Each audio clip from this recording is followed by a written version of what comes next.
Welcome to Living 4D with Paul Chek. Today's guest is functional medicine doctor Michael Ruscio. Dr. Ruscio is a doctor of natural medicine, doctor of chiropractic, clinical researcher, and author specializing in gut and thyroid health. His work has been published in peer-reviewed medical journals, and he is also the author of Healthy Gut, Healthy You. Dr. Ruscio podcasts, writes, and speaks regularly, educating consumers on how to best take care of their health. He also operates his clinical practice in Northern California. Keep listening to the end of the podcast for the link to a quiz which can help you identify the root of your symptoms. Welcome to Living 4D with Paul Chek. Today we're going to talk about Healthy Gut, Healthy You with an amazing author and doctor, Michael Ruscio. Dr. Michael Ruscio. Michael, I'm very excited to have you with us. I've got your most amazing book, and I've been reading your article, Is SIBO a Real Condition?, which I think is beautifully written and well done. And I'm excited to dive into the issues of the gut and the microbiome with you today. Welcome. Thank you for having me, Paul. It's a real pleasure to be here. I'm excited to talk to someone with some real knowledge on these topics. And after reading your paper, Is SIBO a Real Condition?, I was even more impressed because I couldn't have written that article better myself. And I love the way you handled the issues of people getting dogmatic views with one paper or one or two papers and not looking at things holistically. I think that's a massive problem out in the world today, especially with all the scientific materialist influences out there. Mm-hmm. Yeah, I fully agree. And that paper that you're referring to, there's kind of two iterations in case people Google that. There's a peer-reviewed version of that, which appeared in the Journal of Alternative Therapies in Health and Medicine. And there's also one on my website. And kind of the short story, not to get too long-winded here, but the short story is a clinician wrote a paper essentially criticizing the concept of SIBO. And I appreciate what he was trying to do because I think it's a healthy exercise to question any belief that we have. Yes. But when it's just a assortment of cherry-picked studies reinforcing the anti-SIBO hypothesis, that's not really constructive because if you're going to criticize something, know enough about the topic to criticize it robustly. So I took quite a bit of time to write that article that really went through the nuances of SIBO, what it is not, and try to give people, I guess, an evidence-based practice guideline for navigating what can be doesn't need to be that tricky, but if approached the wrong way, it can be challenging for people. It can be shrouded in fear, and people can start falling into the syndrome of every time they have a symptomatic flare, oh, my SIBO is back. And then they get this whole, disempowering psychology. And that's something that we can really do better than. So that's a little bit of the short story behind that article. Yeah, it's very good. And the same thing's happening with metabolic syndrome. It's becoming a wastebasket term. When I was in my younger years doing a lot of study and working with lots of doctors clinically, I learned something. And what I learned is whenever a doctor uses the word syndrome, such as low back syndrome, pain syndrome, or any syndrome, it means I don't know what the hell's really going on here. Sure. Yeah, But, I think there's got to be some truth to that. Where just before we get too far, because I'd really love people to have access to this article, where can people find Is SIBO a Real Condition, the paper, and where can people find your book, Healthy Gut, Healthy You? The book, Healthy Gut, Healthy You, is available on our website at drruscio.com, drruscio.com, or on Amazon. And then the paper, I'm pretty sure if you just search Is SIBO a Real Condition, it's the first entry that comes up. If you can't find it there, just search Is SIBO a Real Condition, and then next to it, Alternative Therapies, Health Medicine. That's the journal. Right now, it's open access, meaning it's free to access that journal article. I don't know if it's going to be free forever, but right now it's out there for free and people can just grab it. There's one little tricky point there. Usually when an article is indexed in PubMed, if it's a free article, you can click through PubMed to the journal page and download the paper. For whatever reason, the free link isn't there on the PubMed abstract page. So you may just want to search Is SIBO a Real Condition, and then the journal name. You should pretty easily be able to find it. Okay, thank you very much, because I think this paper is very important for healthcare professionals of any type to read, and I want to make sure that everybody knows about your book. I loved your book because not only is the information very good, but you wrote it very much the way I wrote my book, How to Eat, Move, and Be Healthy, by including enough diagrams and big enough text that a person can actually learn, that has someone who's not just mathematical logical, who needs to see images, can pick up a lot more information. And I really enjoyed it because I found that it even if I didn't want to read every word, I could kind of pick up the message without straining, without devoting a month to read the book. So I really want to congratulate you for the way you put it together. Yeah, well, thank you. I did try to make sure, just like you're saying, that it wasn't just a text narrative, because some people learn better through taking what we would describe in the text, turning that into a image or a flow chart, and making it easier for them to grab the concept that way. And the book, it is concept rich, but I don't think the book feels overwhelming to read. And that was really the balance I was trying to strike, where we're not going to dumb this down and make it just this assortment of platitudes that are almost meaningless, but we're going to get in there and go into these concepts. We can also lay it out and organize the book in such a way where the concepts feel accessible and people never feel like they're getting lost. So hopefully that's the balance I was able to strike. It was. I've published 11 books now, so I'm pretty hip to the whole game of how much work it is to write a book. But one of the things I learned from being a teacher is that, if you're just using words, there's a wide variation on the interpretation. But if you use words and images, or words and graphs, every dimension you add, you have a greater likelihood of cohesive comprehension, where more people walk away with an understanding because of the different learning styles. And so when I first picked up your book and looked at it, I was like, okay, good. He's really interested in teaching people, not just piling a bunch of words into a book and selling them to people. Yeah, well said. And thank you. I appreciate that. Especially coming from you, someone who's written 11 books, then it's even more of a compliment. So thank you. Thank you. I'd love it if you could share an overview of your developmental history, your education, and what led you to focusing on gut health and the microbiome, just so we have a sense of how your perspectives developed and how your kind of view of these issues developed.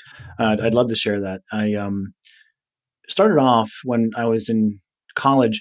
Initially, I wanted to go into law, and then I quickly figured out that I enjoyed persuasive conversation, yes, and I enjoyed arguing a point, and kind of logic and reasoning, but law didn't feel like what my soul and my heart wanted to do. And eventually I figured out I can use that persuasive conversation, that rationalism, the analytics of an argument, and I can do that with something that I enjoyed, which was health and fitness. And I got a little into the fitness field and had some bad experiences where it just seemed to be way too money centric. And so that was actually a fortuitous event. I was actually working at a big box gym, and the regional head of personal training pulled me aside because, they come through every, I think, quarter and kind of review the numbers and how the trainers are doing. And he pulled me aside and he said, Michael, with your client, Melanie, she's losing weight really fast. And I was like, yeah, I was waiting for the compliment. And he said, could you scale it back a little bit? Because she could be here longer if she didn't lose weight as quickly. And he was dead serious. And it was just like the world stopped for a second. And I thought to myself, my goodness, this is not what I want to be doing. Now, sure, it's not fair for me to make that conflation to the entire industry, but that was just my experience. And that diverted me more into health and medicine. And so I ended up going into pre-med, and I actually came across your work around this time. And I have to thank you, because I was just discovering there's learning you can do outside of school. And I first picked up Brian Tracy, and I kind of got a little momentum. And then I was introduced to your work, and that really opened up a lot of doors, because obviously you not only have the information that you put forward, but you cite so many others. And so that just opened so many doors of inquiry for me. And I ended up doing HLC. I ended up doing exercise coach. And, I really spent many a night with you, whether it be a video or a book. And that was really cathartic for me because it showed me there was this vast area outside of academics that I could also, in this case, supplement my academics with. And then being also a college athlete and having my life in large part in good order from what I learned partially from the Chek training, lifestyle was where it should be, diet was where it should be. But all of a sudden, I started having debilitating insomnia and brain fog and fatigue and even bouts of depression. Now, going from a guy a couple months ago who felt nearly invincible to that, and I was only at this point probably around 21, 22. Wow. Something was clearly wrong. And so I thought, well, okay, I want to be a doctor. I'll go see a few doctors. They'll figure this out. Won't be a big deal. So I saw an internist, a general practitioner, and an endocrinologist. And they all said, well, yeah, your body fat's low. You have good muscle mass, blood pressure, cholesterol, everything looks good. You're perfectly healthy and there's nothing that we can do for you. And I think they wanted to help, but the tools they had couldn't detect what the cause of my ailments were. So I ended up actually through some of the circles I was running in with mainly the HLC training, heard about Dr. Dan Kalish. Oh, good. And I ended up seeing him and being a college student and paying, I forget what it was, like $300, something like that, was like, like $1 million to me. But at that point, I had nothing else to lose. And he told me that he thought I might have an intestinal parasite. And I said to myself, this guy is nuts, right? Because I had no bloating. I had no, diarrhea, abdominal pain. I had no digestive symptoms, which was actually one of the first lessons I learned about gut health, which is it is possible to have a gut problem that only manifests extra-intestinally or outside of the gut. But I didn't do the stool test when Kalish recommended it. I actually spent a number of months on the internet searching about stuff. I thought I had hypothyroid. Then I thought I had heavy metal toxicity. Then I thought I had adrenal fatigue. And I did all these various treatments and got nowhere. And this ends up actually being a lot of patients at Current doing the same thing. They're chasing down symptoms rather than the cause. They're treating them naturally so they feel good about what they're doing, but they're not treating the right thing. So eventually, I do the stool test. I have Amoeba histolytica, which is one of the most pathogenic parasites you can have. Same thing that Dr. Kalish actually had. So there's a weird kind of relationship there. And he told me, Michael, this is going to suck, but you're going to learn a lot about how important the gut is as you go through this process. And he was totally dead on. So I shifted my path. I wanted to go into orthopedic surgery, and I shifted then into natural medicine. And so I should also say that treating the parasite got me over my symptoms. So I shouldn't just gloss over that. So that was the thing that really helped me. But then when I was doing my study in natural medicine, I was really concerned, and I almost left probably 3 times to go into conventional medicine and go to conventional medical school because I was so fed up with the dogma in natural medicine. And it's not to say there's not a ton of good in natural medicine. Yes, there is. But there's also quite a bit of dogma that hurts patients. And we can get into the details about that later if you want. But that was also a gift for me in disguise because it made me better able to criticize the things that were supposed to be accepted as second nature. Like everyone has a problem with gluten or everyone has adrenal fatigue. There was enough dogma there where I said, well, okay, this is so bad that it can't all be true. And it really helped me develop a critical eye. And so with the work I do now, with the research I perform in the clinic or the peer-reviewed articles that I publish, I'm really trying to bring people the optimum balance of here's the stuff that works and here's the stuff that has a scientific basis and be scientific, but also not be the persnickety, or if it's not evidence-based, I'm not going to do it, because that's going too far in the other direction. I like to say we want to be evidence-based, but not evidence-limited. Right. And find this correct balance between the two and really offer up to patients and doctors a better more thorough, more effective, more cost-effective, more patient-centered model. And that's, kind of where I am today. It's interesting. As you were telling me about what was going on with your gut back in the day, my first thought was he must have had an amoeba parasite, because they're the ones that classically don't show swelling and a lot of the common conditions that are associated with parasite infections, but actually do produce all sorts of unusual symptoms like you were describing. I'm curious, have you ever seen my program, Healing Fungal and Parasites, The Absolute Essentials? I'm sure I have. I was ensconced in your work about 15 years ago now, when I was really going through all of it. And now most of what I do is just going right to the research paper. So I probably did, but the details of it are probably a bit faded from my memory. Yeah, it's not that old, so you might not have seen it. But Oh, okay. I'll have to get Penny to.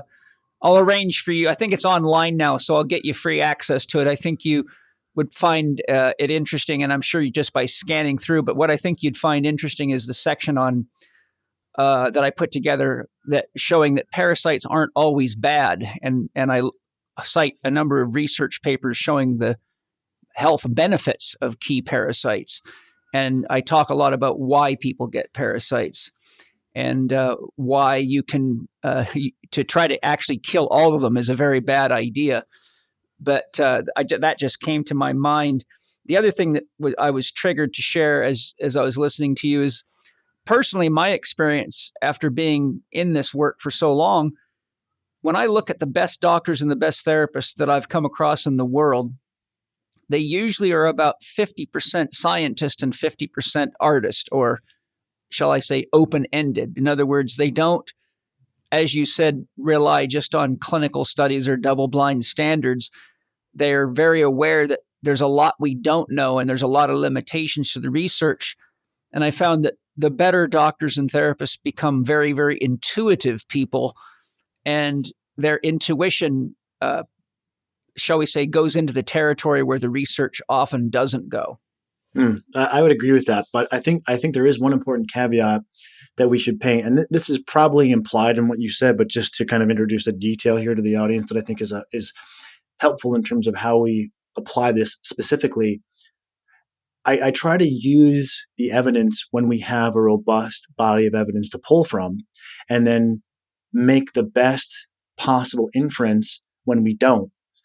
Unfortunately, what happens sometimes is people, they ignore a body of evidence and they kind of cherry pick or they look for data points that reinforce what they want, and they ignore the data points that maybe refute that. And I think, just to throw out one example, the controversy over using probiotics in small intestinal bacterial overgrowth is a great example of this. There are some even well-credentialed conventional gastroenterologists who hem and haw and hand wave at the prospect of giving someone with SIBO a probiotic, even though we have to date 5 clinical trials showing that probiotics can decontaminate the small bowel of SIBO, and they've been summarized in one meta-analysis. And even one of these studies took a group of patients that, well, the whole group had IBS.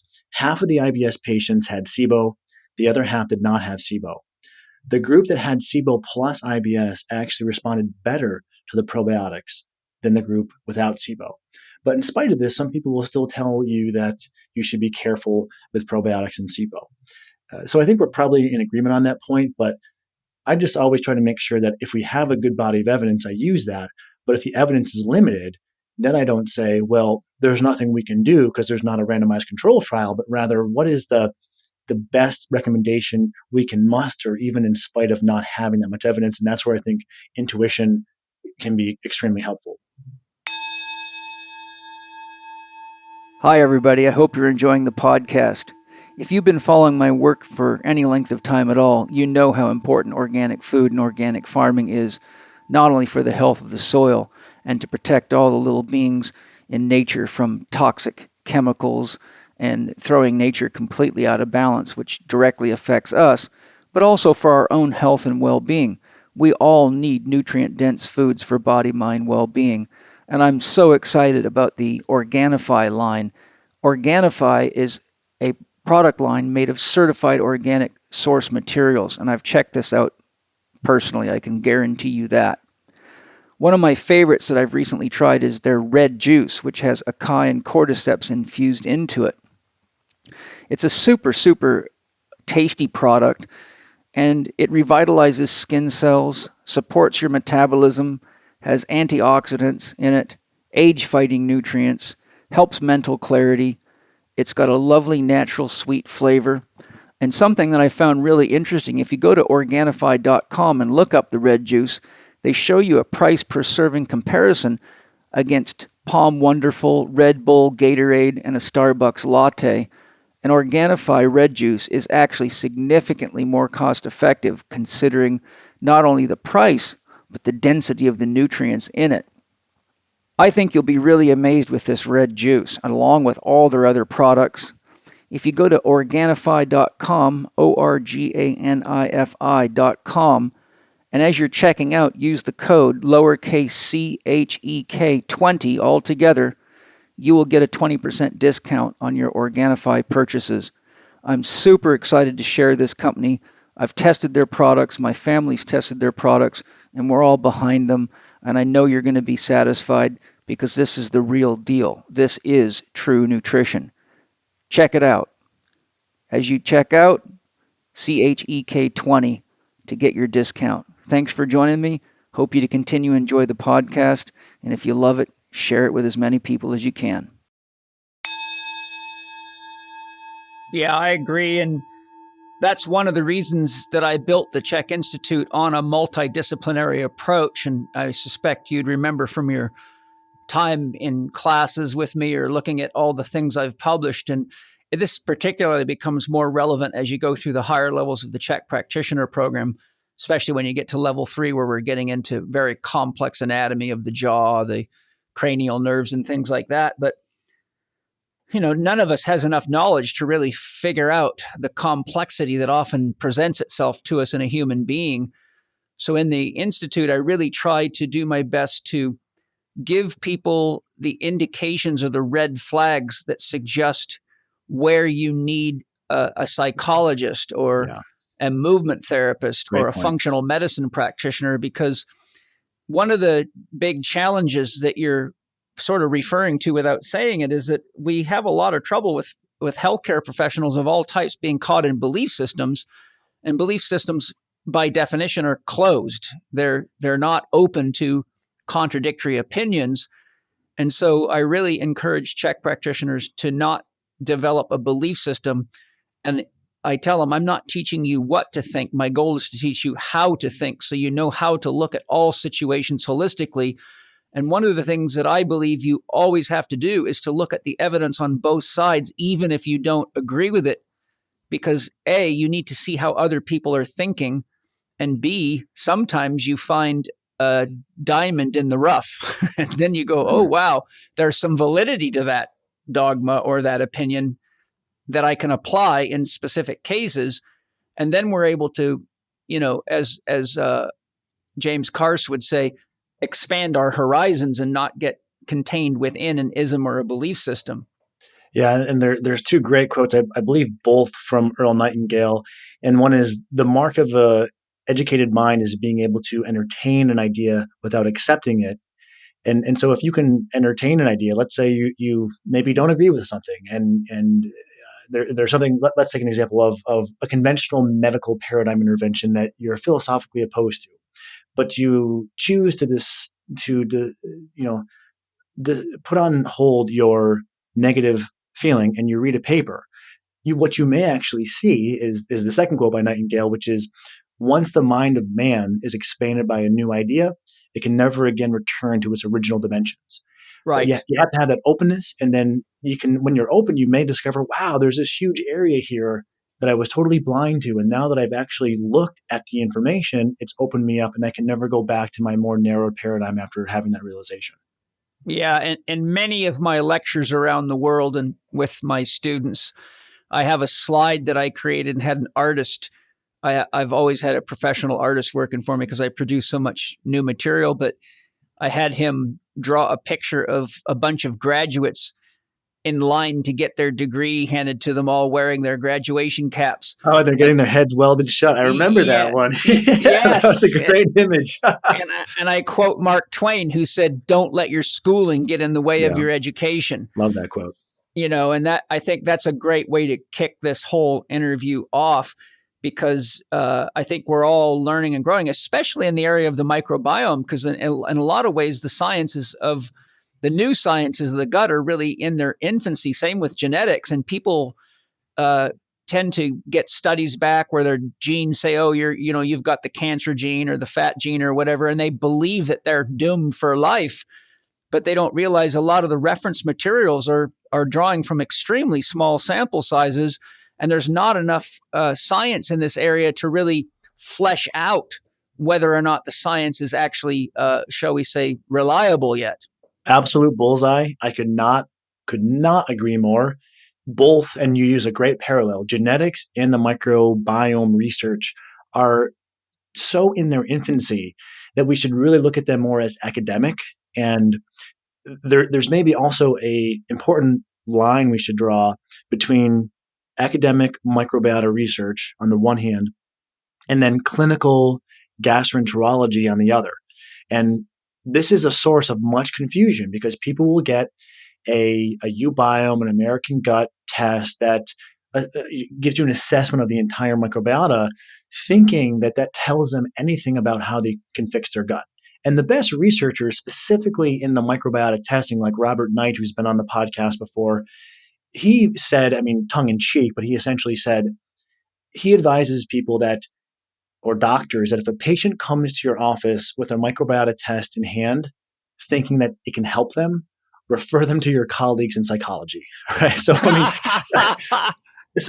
that's where we are. And the same thing with genes. I mean, the amount of patients that come in and tell me, I have MTHFR, as if that means anything. There's such a wealth. Well, I shouldn't say there's such a wealth, but there have been quality reviews in academic journals finding that there's almost no clinical utility to MTHFR. Then you have Christopher Gardner's Diet Fits trial, which specifically tried to look at genetic predictors of who would do better on low carb or low fat. They found no impact on the, I believe, 3 different genetic polymorphisms that were studied. And so there's a wealth of information that is not ready to be applied. And this is one of the main sources of why I think patients flounder for so long, is they are imbued with all this non-clinically applicable academic information, but they're trying to apply it clinically, and they're wondering why they're floundering. And they're floundering because you can't take a wrench and fix your computer. They don't connect in that way. And No. And so this is what I try to introduce in Healthy Gut, Healthy You, which is, and this is something that conventional medicine does right. They have the evidence-based pyramid, and we make decisions based upon the peak of the pyramid, which is either clinical trials or summaries of clinical trials, aka meta-analyses or systematic reviews. And again, it's not to say that we only follow the evidence and we're evidence limited. We're evidence-based, but not evidence limited. But you'd be surprised how many people are trying to use some obscure observation lower down in that evidence-based pyramid from a microbiota finding to treat themselves. And they're doing that for years. They'll come into my clinic, and in some of these cases, in 2 months, their symptoms will be gone. And not anything crazy, exciting, or out of the ordinary that I'm doing, but rather I'm filtering out the non-relevant academic findings and focusing on the clinical trial data to know, okay, when a patient has these signs and symptoms, we know that these 3 treatments have been the most effective. Now, how do we go to work to applying those treatments to this individual? And then oftentimes you see results that the person wasn't able to get for years prior. Yeah, one of the problems that I've seen for my entire career since I began studying science, how it's done, looking at mountains and mountains of research, there was a time I was subscribing to 36 journals of a variety of types, from health and medicine to alternative medicine to strength coaching to psychology. And I actually paid researchers to scan these journals and highlight articles that had information that was specific to things that I was working on or that they thought might interest me. And what I saw over and over again is that we don't have the technology at this point to study systems integration. And we, as a culture, tend to fall in love with scientific conclusions as fact. When to do a study, they have to narrow the confines of or the parameters of the study within the context of what they can actually see, measure, and monitor. So, for example, you can get an article that says, well, cortisol does this or doesn't do that, or high cortisol leads to the following problems, but none of those tell you what other systems may have triggered that, what other systems may respond differently. And over, I see doctors and therapists just sort of stopping their belief at the end of some scientific conclusion and not realizing, well, it doesn't matter, for example, what your cortisol levels are, what stage of adrenal exhaustion you're in, because that doesn't tell you anything about how you created the situation that's leading to those test results. Right. And that's why I think having, I guess, a philosophy in health that you both live yourself and you also study through looking at ancestral diet, ancestral living. This is where I think the paleo and ancestral community gives us a framework of knowing, okay, here are some parameters, generally speaking, through which most people should be living to feel optimal and to feel well. Then if someone presents to your office or to your clinic with symptoms, let's say of fatigue, that could be attributed to adrenal fatigue, and you see that they are violating these parameters, you don't necessarily need to say, well, let's quantify the cortisol imbalance, because it's not telling you how to fix the cause. And you're absolutely right. And this is why one of the first tests I stopped doing in my clinic was adrenal testing.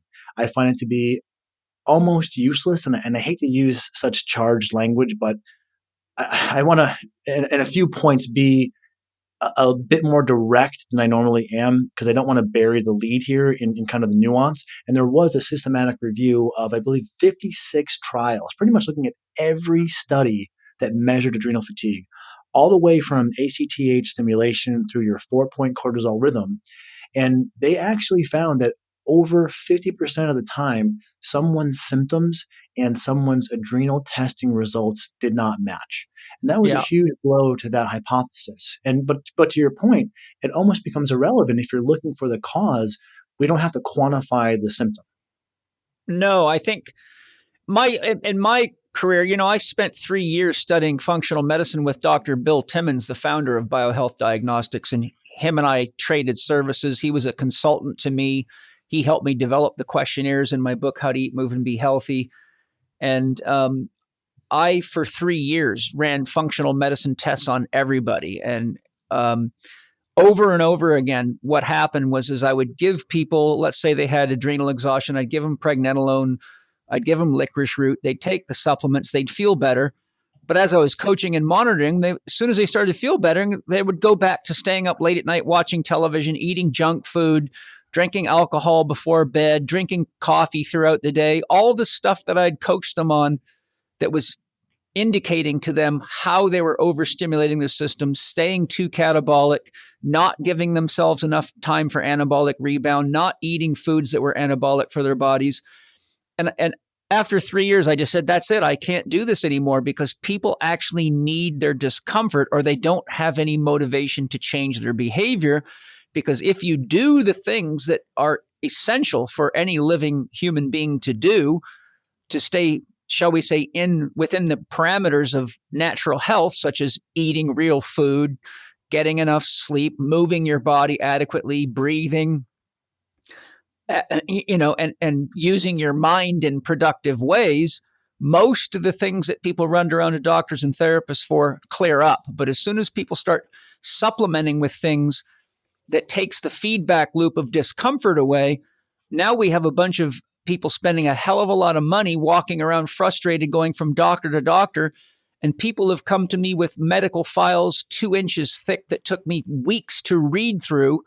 And all I saw over and over was more and more tests and more confusion and more, try this drug, try that drug, go to this doctor, go to that doctor. And nobody was looking at the actual etiological forces that led to the dysfunction in the first place. Yep. No, I mean, you have to. That has to be the foundation. And I'm assuming that for this audience, they've got the foundation pretty well pegged.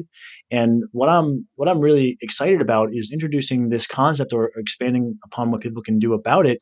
Of if you were like me, and I'm assuming many people can probably relate to this, and you were doing everything right, but you're sick, that's when I'm hoping to open people's awareness to, and this is not an absolute rule, but I do think this pervades the majority of cases.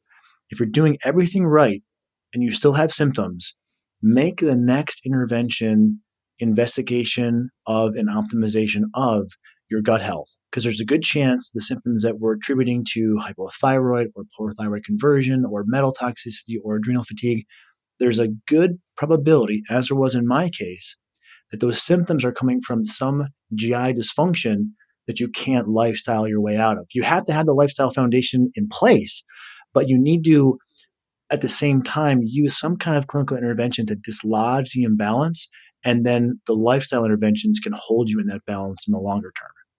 Well, I agree 100%. That's why I work with Dr. Cliff Oliver. I've worked with Kalish. He was an instructor for us. The list of doctors and therapists that I refer to when I see that there's something other than the typical things I have to coach people on. I always start with the foundation principles, because if you don't have those right, you won't have the power to heal and you'll keep breaking yourself down. Agreed. But once a person gets those right, if they're not, responding favorably, then it's time to figure out what the hell's going on. And that's when I start using tests and looking into things. Unless I have indications right off the bat that, like if I think someone might have a tapeworm or an amoeba parasite, then I go right to a test, because that's not something you want to, ignore while you're spending the next 6 months trying to coach somebody on how to eat healthy. I'm curious, the first book I read on the gut flora was Intestinal Gardening by James Empringham, which was published in 1938, and it was actually pretty damn good. I've read quite a number of books on the subject since that time, but I'm aware that our understanding of the gut and the microbiome has radically increased with the new scientific methods and research. I'm wondering if you'd mind sharing an overview of where we've come from and where we're at now with our understanding of the microbiome. Well, it's a great question, and there's a lot there to unpack. I'll try to do it the best justice that I can, but there are definitely a few key points.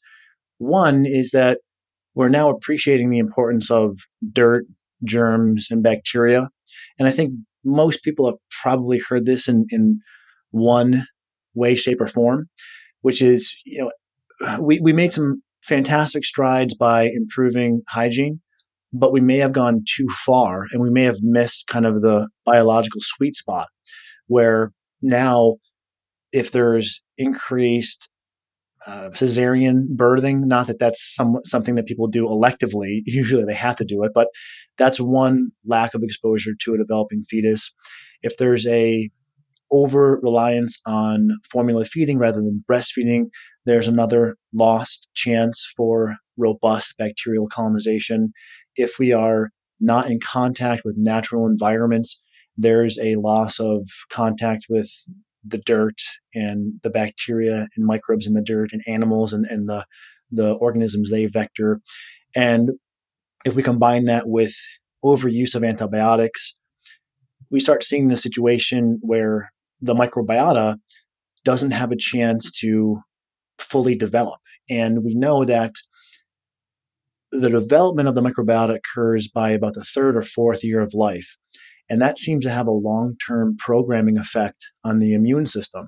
And this is why early life practices, even as far as in utero, as far back as in utero, may affect allergic and inflammatory diseases when the child gets into their adolescence or adulthood. So we're learning how important our gut is. And there's a lot that, as we touched on earlier, we're just starting to see the cause and effect. We're not really sure what to do about a lot of this, but we're starting to get a better idea of what happens in the gut. As an example, if you miss a night's sleep or have a poor night's sleep, or if you're not exercising. So we're starting to see, wow, when people are sedentary, they don't have the healthiest looking microbiotas. once they start exercising, their microbiotas actually get healthier. But we're not necessarily sure what to do about that just yet. We're also discovering the gut to other system of the body connections: gut brain, gut joint, gut skin, gut metabolism. And these things are starting to become scientifically documented. And now what's really encouraging is you're seeing the journals filling up with anxiety and depression were improved by probiotics, as about a number of clinical trials have shown. Meta-analyses have summarized this now. So this is exciting because now we're seeing, wow, a gut intervention can lower scores of anxiety and depression or may reduce joint pain. So that's a rough overview. There's a couple other things I should also pepper in here, which is we're observing that non-Westernized hunter-gatherer populations tend to have what we think are healthier microbiotas, but that argument kind of breaks down when you try to translate from one community to another. And this is a point I make in Healthy Gut, Healthy You, which is you can't force the microbiota of one population into another population and expect that to be health promoting for the other population. And a big part of the reason why that may be is the microbiota is more likely an adaptation to the environment rather than it is just exclusively driving the health of the host. And if you look at some of the, I believe it was in the Hadza this was observed, they have a low calorie, high fiber diet, and they also have a high colonization of this bacteria-like organism known as an archaea, namely Methanobrevibacter smithii. And this is positive for them because this bacteria slows down transit and helps extract more calories out of food, or at least we think. Now, when that bacterium overgrows in Westerners that are not eating low calorie and high fiber, it can cause, shockingly, constipation because it slows down transit too much, and it may be correlated with weight gain. So what was good for the Hadza doesn't seem to be healthy for us. And this is another area where we get into trouble when we're too liberal with our conclusions, and people say, well, everyone should be eating a high fiber diet because the Hadza do that, and the Hadza have a lower incidence of autoimmune conditions. Therefore, the fiber is causing changes in the gut that protect against autoimmunity. And it's like, whoa, there's a whole litany of factors that you're not accounting for, most namely the fact that the Hadza are, imbued in dirt and with contact in animals on a daily basis, which likely has far greater of an effect than their diet. So we can't just excise out of their entire diet and lifestyle one component, their fiber intake, and force it upon Westerners and expect that to be health promoting.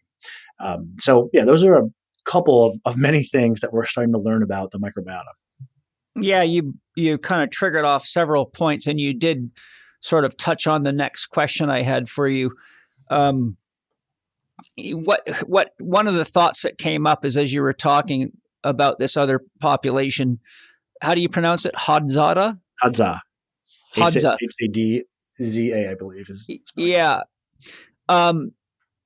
Well, what that made me remember is, do you remember when the book called The China Study came out about how healthy the Chinese were on their diet? Yeah. Yep. I got bombarded, and I still do to this very day. Everybody's saying, God, what do you think about the China study? Shouldn't I be eating the diet they recommend? And my standard answer is, are you Chinese? Yep. Do you live in China? Are your parents Chinese? Because if you are, give it a try. But if you're from Africa, or you're from Hawaii, or you're from England, you're going to have a lot different genetic needs to meet the demands of that environment. But it's part of the problem is people just want to be told what to do, and they want it to be simple and easy. So they just follow a recipe, and they don't have to think for themselves or have a relationship with themselves, which that sort of mindset's got to come to an end, or we're going to be the smartest, most scientific people in the world that are the sickest people in the world, which has already happened. Yeah, no, I agree. And I'll give a plug to Stephan Guyenet's operation called Red Pen Reviews, because what they do is selectively evaluate the veracity of a given book.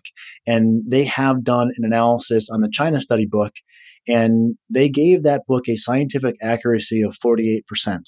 Wow. And so one of the things I think is really important is to make sure that a author is not cherry picking studies to show only the point that they believe. And this is another thing that I lay this out in Healthy Gut, Healthy You regarding the section on fiber, on dietary fiber intake. And I go Yeah. through on the one, column, here's all the studies showing that dietary fiber, as it increases, improves the health of the host. And then on the other column, here's all the studies showing that increased fiber intake has no impact on the host. And you can clearly see it's about a wash. It's about as many studies show no effect as show a favorable effect. And so then I asked the reader the question, what if my hypothesis was dietary fiber was bad? I could just easily reference every study showing that dietary fiber is bad and make a compelling, seemingly scientific case to you. But you would know that I left out half of the data refuting my point, which is why I think it's so important that one does not cherry pick, because that doesn't help the individual. It really harms the individual because now they're just getting a one-sided perspective. And using the fiber piece as an example, there are some people that high fiber diets decimate their guts, but they keep shoveling it in because they think it's so healthy for them. And if they could perform a term on maybe a fiber reduction or a lower FODMAP diet, they could see significant healing and then be able to broaden their diet out in the longer term. But they need that non-biased perspective to be able to make that next step. Yes. So as I'm writing a note here share this with you, one of the big problems is that corporations get a hold of this one-sided information. And the next thing you know, if you're not eating your bran flakes, you're not going to be healthy. Right. And the corporations have a hell of a lot more money, marketing power, and influence than any of the so-called scientists. So when we have all these corporations selling foods and drugs and supplements who grab a hold of one or two studies and go, oh, wow, I can make a product out of this. And then they market the hell out of it. Well, you end up with this syndrome. Research in Australia that I looked at showed that when they surveyed thousands of Australian kids between 8 and 10, they asked who knew more about health and nutrition, Ronald McDonald or their mother. And about 90% of the children, if I remember the study correctly, stated that Ronald McDonald knew more about health than their mother. We're in trouble. Boy. So, part of what I'm saying is that we not only have this challenge with cherry picking, but we also have large corporations that have massive influence on the media and are far more in our faces and in our mirrors, are in our ears, that are selling an agenda for profit that uses partial science or bogus science or manufactured science. And I know a lot of science out there is manufactured because a friend of mine's an agent for the FDA, and he's busted several medical doctors working for drug companies that are writing false research papers claiming efficacy of drugs, and that actually the studies have never really been done. They're all manufactured, but they're published in peer-reviewed scientific journals and believed to be fact. Mm.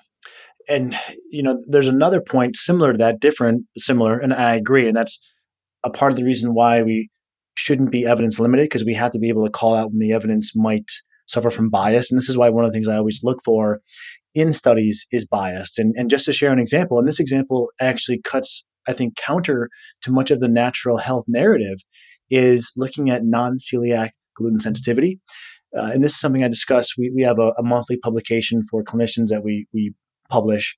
And I, like everywhere else, I try to really strike the reasonable balance between what I guess we would like to believe and what the actual truth is. And so there are increasing reviews looking at the impact of gluten on various neurological outcomes. This one review paper looked at gluten's impact on mood. And they did show an association where increased ingestion of gluten correlated with suppressed mood. But the evidence there seemed to be strongest for those who had celiac. And the key thing is that the risk of bias in these studies was very high, meaning that these researchers could have been looking to set up a study in such a way that almost no matter how you sliced it, people would have reported they felt better when they were off gluten rather than being on gluten. And so the reason why I share that is not to cut counter to a recommendation I think many of us have made, which is give gluten-free a trial. It's so that we're not overzealous about the gluten-free dieting, because another problem in the field is orthorexia, is scaring people away from food.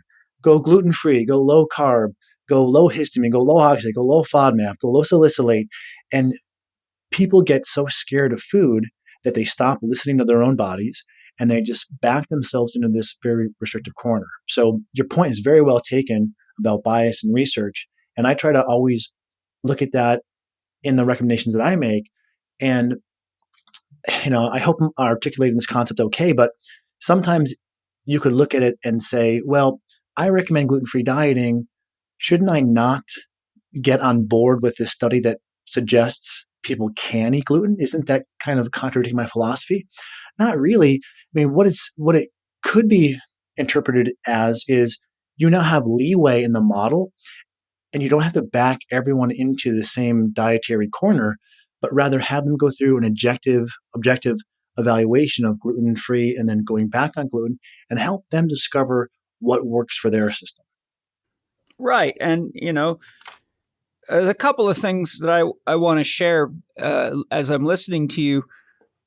One, what I teach my patients is that life is an empirical research project, and it doesn't end until you do. So if you have studies saying it's fine to eat gluten and other studies that say it's not good to eat gluten, well, that's just what other people have found. Try eating gluten and then going on a exclusion diet where you don't eat it for a good 4 to 7 days and then reintroduce it all by itself and see what happens. And I've never met a single person yet that couldn't figure that out doing that. And I said, well, there you go. Now you know what the research on you says. And then the other thing I encourage my students to do is I said, before you start buying too heavily into any study, one, look at the research design or parameters of the study and see if it's adequately designed to actually extract the information it claims to be extracting. And I used to show my students in the Chek practitioner program all sorts of research papers published in medical journals showing that exercise was ineffective for reducing back pain.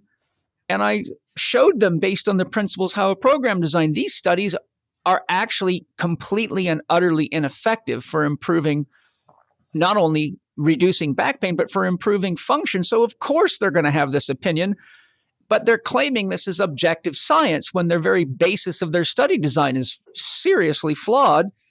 And then I say, if you really want to know how much you can trust a research paper, find out who funded it.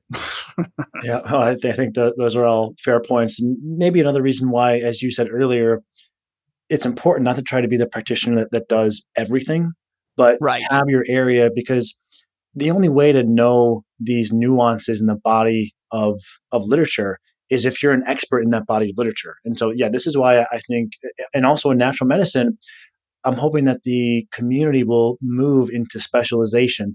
Not that we're trying to break the body into parts as conventional medicine does, but because we need kind of the general practitioner to, or even a good health coach, definitely, to get those foundational aspects in place that are holistic in nature, these dietary and lifestyle practices.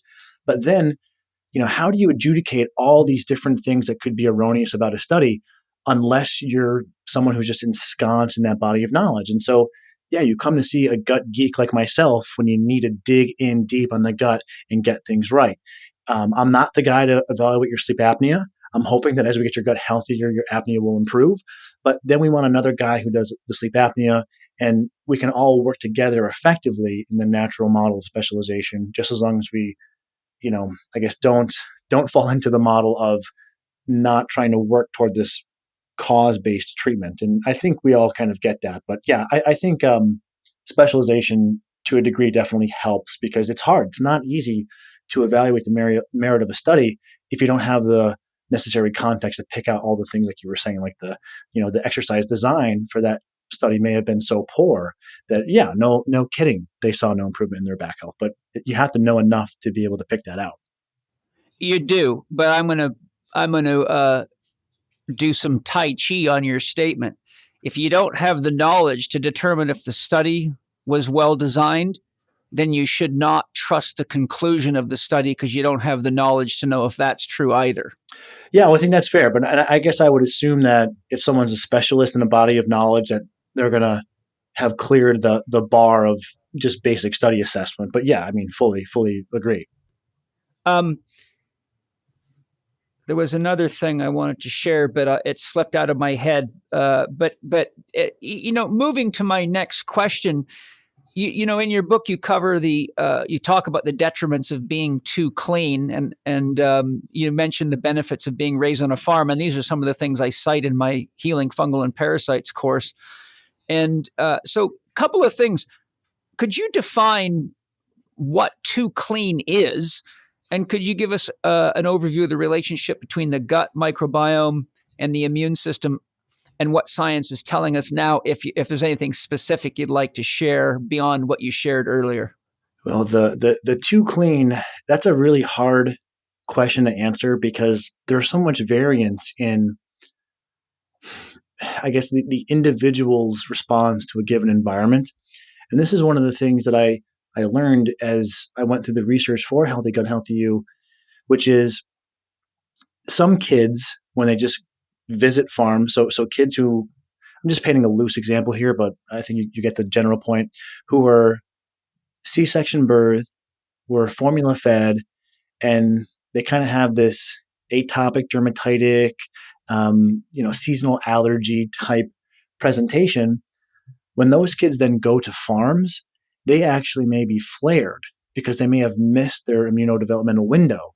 So right. Timing, and this is one of the concepts I outline in the book, timing is important. It seems that robust exposure to what I call natural dirt or good dirt early in life seems to program the immune system and establishes tolerance to that, germ or bacteria rich environment. But once you're out of that window, it may not work well for you. And you may be someone who has to avoid environmental triggers. So too clean, challenging to answer because the age of the individual and the timing of the exposure seems to matter. But there are some general kind of broad strokes we can paint, which are, if while in development, you can reduce hand washing. Now, you have to be careful because if you're, so an example, if you're in an area, so I think that a good kind of dictum is, if you're in a natural setting, be slow to wash. If you're in a man-made setting, like a public bathroom, I'd be a little bit quicker to wash. And I'm not saying this is a foolproof argument, but it seems that natural environment bacteria and microbes are more conducive to our health than are a slum. And I actually use the analogy here that hunter-gatherers have a lot of bacterial exposure and they have less incidence of inflammatory and immune diseases. However, in Bangladesh, living in a slum-like environment, there's also lots of bacteria, but those are not naturally occurring bacteria. And those people tend to have higher incidences of diarrheal diseases and just infectious agents because they're not in a natural environment. So, too clean may be overly avoiding a natural environment. But sometimes people go, oh, well, I'm going to be paleo and I'm not ever going to wash my hands, even though they're in a very shoddy kind of place that's saturated in unnaturally occurring bacteria. So there are some parameters. So if you go on a hike, don't wash up afterwards, or one could make that statement. But if you're somewhere where there's a lot of people in an unnaturally kind of close aggregation, then you may want to be a bit more concerned with your cleanliness. And again, those are just loose approximations, but I think that shades in some of the gray there. Is that helpful, Paul, or is it? Yeah, yes. Some of the things that I found in my research, because I had to do a lot of research in this when I was studying parasites, and I've studied it quite extensively because it's just clinically, I kept running into fungal infections and parasite infections that were causing huge problems for people. And as with anything, once you start down that road to really understand something, you got to go deeper, because if you're protocol that you're using isn't working, then you have to ask better questions, and that leads to more study and then more awakenings, and the horizon keeps expanding. But some of the things that I saw was that the antibacterial soaps and some of these very almost like surgical soaps people are using constantly, and they're washing their bodies with soaps that are very, very dangerous to the bacteria on the skin, and they're shampooing their hair. It's just like they're almost like they're doing surgical sanitation. Mm-hmm. So I saw that the nature of the soap is very important. There's a wide range of soaps. I use Weleda baby soap for my showering and my body care because it's extremely gentle. It won't burn your eyes. And I find that pretty much any other soap I use leaves my skin very dry and itchy, and I feel like I'm just overly clean, and it's uncomfortable. Well, I got a challenge for you there, Paul, if you're up for it. Yeah, go for it. And not to interrupt your thought there, but I took a recommendation from my friend Aaron Alexander, who, if you've never spoken with Aaron, great guy. I think you guys would have a really productive chat. And he told me that he stopped using soap. Whenever he showered, he used no soap. And at first I thought, maybe Aaron's a little crazy. And then I thought on it more, and I said, well, what am I exposed to every day that needs to even necessarily be washed off other than just using hot water? And turns out not really anything. And so I actually ran that experiment myself, and my skin looked better than it probably had ever looked. I would occasionally get in the armpit fold, in the groin area, maybe a little bit of irritation every once in a great while, very, very mild. And probably that's fungal in nature for most people. And I think I was overly washing, even using my natural Bronner soap. Because I'll typically shower twice a day, once in the morning. I just like to get that zest, and then post gym. And so when I stopped using soap, that went away completely. And I've had some patients in the clinic try, just if they can, just completely go off soap. And you'd be amazed that I felt like any small amount of body odor that I had, not that I ever really had a problem with that, but I felt I was more impervious to body odor, and my skin looked better. And we've had some patients with kind of recurring jock itch that have gotten quite a bit better.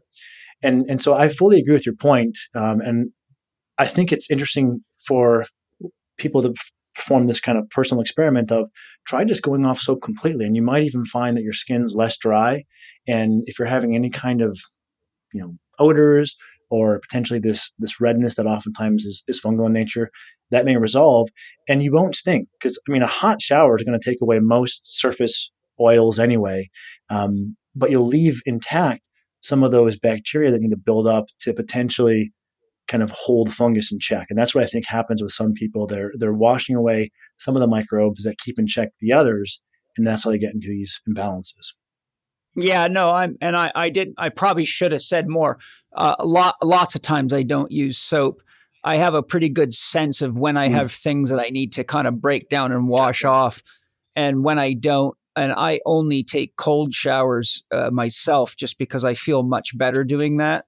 And Aaron Alexander has interviewed me twice, so I'm familiar with him. Him and I know who each other are, and I've also I'm Aubrey Marcus is a friend of mine, and he hangs out with Aubrey a lot. And Gotcha. I've been at Aubrey's ranch with Aaron, so yeah. And I talk to a lot of people, and I've been studying this a long time, so I'm not kind of caught in a dogma, but I've just found, for example, Dr. Bronner's soap is way too strong for me. It leaves me feeling like I'm just like completely and utterly leached the oils right out of my skin. It is strong. Yeah, you're right. But the Weleda baby soaps, Weleda is a company that uses Rudolf Steiner's principles, and it's I found it to be a really far better quality of body care products myself. I'm going to try it actually. Yeah, that's a good So idea. when I do need soap, I use Weleda's baby soap all over my whole body, and it's gentle enough that if you get it in your eyes, it doesn't even burn. So that tells you it's not very caustic at all. But I find it's better than water if I want to kind of get, I do a lot of work with stones, and sometimes I get dirt all over me. And it's just like, if I want to wash off, I've also pick up microorganisms sometimes out there that I need to kill with a little bit of soap. Otherwise they start digging into my skin.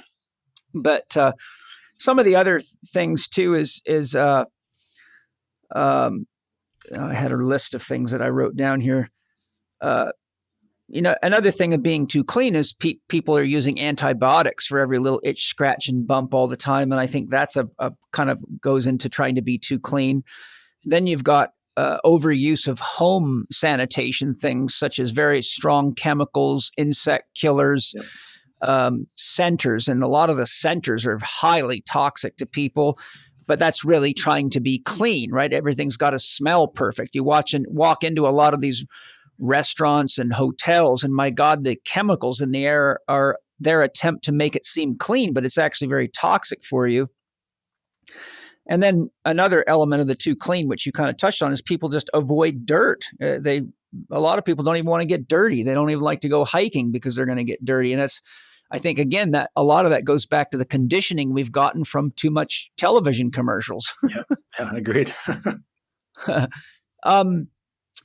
One of the aspects of interest to me with regard to the microbiome is the issue of genetics. Can you share how the genetics or the genes in the bacteria in our gut interact with our own genes for better or worse? And maybe, there's a lot of discussion now on the wide variety of the genes that are available to us through the things we eat that come into our bodies, and the gene pool in our microbiome and how they're interacting with our own genetics or our own internal systems. I'd love it if you could kind of share your views on that, maybe what you've found to be true from the research or not true, or just sort of help us understand that better. Yeah, no, it's I think a crucially important question.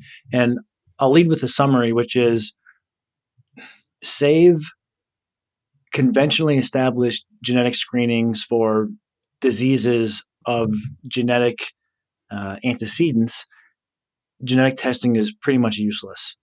And there are a number of us in the community who are trying to speak out against the excessive MTHFR testing, or various tests to tell you how much coffee you can drink or how much fat you can drink. And the reason why this is relevant is because people oftentimes follow the results of the gene testing at the expense of listening to their own experience. And I would refer people to Tommy Wood's presentation at 2019's Ancestral Health Symposium, where he really drilled down into the effect size of these different various genetic polymorphisms. And one of the models he used was genes that tell you need to eat less calories and or predispose you to gaining weight. He found the effect of those genetic polymorphisms was less than the amount of weight variance you would see if you peed before or after you weighed yourself. Oh, wow. So, and I think the same thing is true to a large extent, although there may be a bit of a counter argument to be made here, but I think this is generally true for MTHFR. Those who have MTHFR positive are told that they must avoid folic acid. It's the devil and it will kill them for whatever reasons, mainly because of conversion issues. But this refutes, again, better quality data. One cohort study in Asia found that giving those who are MTHFR positive folic acid, not folate, but folic acid, they experienced a 30% reduction in stroke. And then there's the Diet Fits trial we described earlier, finding that genetic polymorphisms predicting insulin sensitivity did not have any bearing on who did better on a higher or lower carb diet. And there's also a couple trials using ApoE for genotyping and finding that the gene-guided diet did not have any advantage over a standard reference diet for improving cardiovascular risk markers. There are interesting things that we can spout out. From trying to impress people, I can say, well, Dectin-1 and CARD9 polymorphisms may diminish the ability of the gastrointestinal immune system to regulate fungus, and that may be something that increases the risk of Crohn's disease or ulcerative colitis. But it's not really meaningful in any way because it doesn't change how we would treat someone, and I don't even think those two tests are routinely available. So, the long story short, there's much to do about nothing with the gene testing. Hopefully we'll get to a point where we can really be predictive in how much sleep you need, or if you're better doing weight training or cardiovascular training, or eating high or low carb, or using a given probiotic, or what have you. based upon genes. But right now, what I see happen most of the time is people trip over their own feet trying to contort their supplements and diet and lifestyle around the gene testing, not understanding that they've been given a false narrative where the gene tests haven't displayed any effective meaning. So people they stop listening to their bodies and they start following these tests, and then they're shocked as to why they're not getting anywhere. So I would encourage people generally to avoid gene testing. Okay, I think I'll restate the question, because what I'm hoping to hear from you is actually something different, although I'm glad you shared what you shared because it's useful information. What I'm referring to is the wide variety of genes in the bacteria and Okay. in the organisms in our guts, and how might that information be used by our bodies, our cells, to interact with our genes or the other information carrying systems in our body to enhance or detract. You know, I teach my students, based on my own research, some of it's spiritual research, that the gene is not actually a thing that contains a bunch of information like a computer's hard drive, but it's actually a cosmic antenna system that's tapping into what Sheldrake would call morphic fields or morphogenic fields.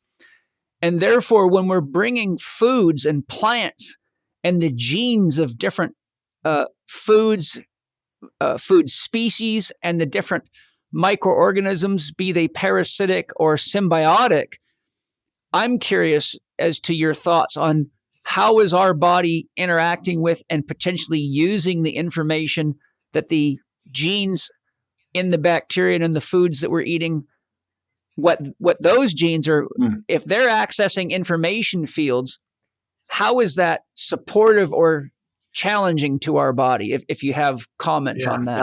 I think that's a much harder question to answer. And sorry, I missed that there in the initial pitch. I think, again, it's a much more difficult question to answer. What I can say, not that I think it fully answers your question, but to offer something as proximal as I can, is that to the degree to which the human genome cannot adapt to the environment quickly enough to keep pace, it seems that we may have co-evolved with bacteria that could evolve their genome more quickly. And that may be where much of the symbiotic relationship with our gut commensal bacteria and fungus come from, is we allowed them to thrive inside of us to help us better adapt to a changing food supply, because they could adapt more quickly than we could. So our gut genes couldn't evolve as quickly as the bacterial genes. So we allowed favorable bacterial populations to assist us with digestion. There's other theories that genes of bacteria talk to each other, and they may be wrapped in with this concept known as quorum sensing, and that may allow biofilm formation. But I think there's a lot there that we don't understand yet. So in terms of anything interesting or relevant, I don't think I have much beyond that there. Yeah, you know, what triggered me to ask you that is I was watching a documentary by about a researcher, or actually about the gut microbiome, and a couple of the researchers were getting into just the magnitude of how many different genes there are coming into us and that are in a healthy microbiome, and therefore how much more diversity of information the body's able to access.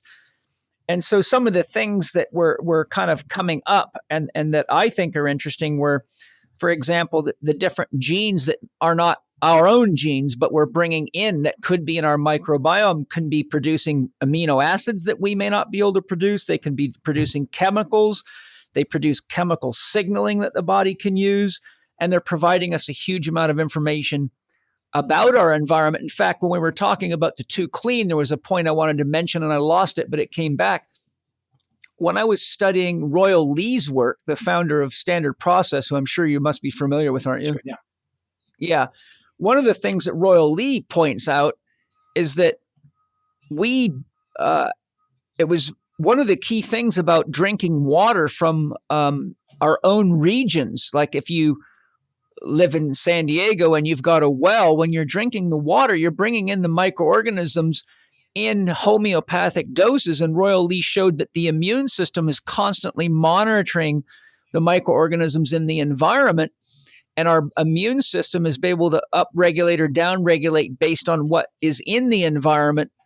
But when we start, like Dasani prides itself on 7 times filtering its water, and we've got this obsession with reverse osmosis filtration systems.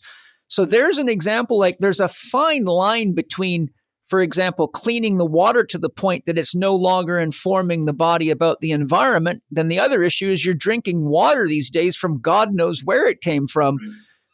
So we if we're drinking Avion, well, we're drinking water from France, and none of us lives in France. Therefore, whatever's coming in the water is informing our bodies about how to live in France. So I think that the science is showing us there's some areas that are problematic for us when we look at things like Royal Lee's comment. And like I've had many students come to San Diego to take a workshop, and they drank the tap water and got very sick. And I usually tell them it's probably because there's microorganisms in the tap water that you, being from Chicago, have never encountered before. But within 24 hours, you're probably going to be able to handle it. And my suggestion is don't drink the tap water. But but anyhow, I was sort of leaning towards that seems to be like Mother Nature is very, very smart. And I can't remember, one of the researchers I was looking at gave a number of how many genes outside of our own could be in the microbiome, but it was like 1,500 or a huge number.